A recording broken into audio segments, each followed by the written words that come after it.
Hello, ako nga pala si Luisito. Samahan niyo po ako magluto ngayon ng adobong utong na may tokwa at sitsaron. Iprito muna natin ang tokwa.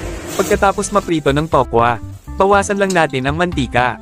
At igisa na natin ang bawang at sibuyas. Pagkatapos maggisa ng bawang sibuyas, ilagay na natin ang utong, haluin lang muna natin, maglagay na rin tayo ng 3/4 cup ng toyo, magaling lang po talaga tayo magtansyohan, at maglagay rin tayo 1.5 baso ng tubig, maglagay din tayo ng pamintang durog.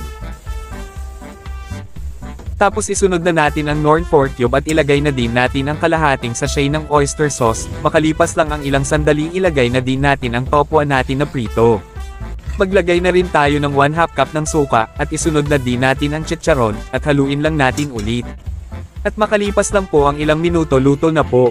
Pero samahan niyo po akong kumain.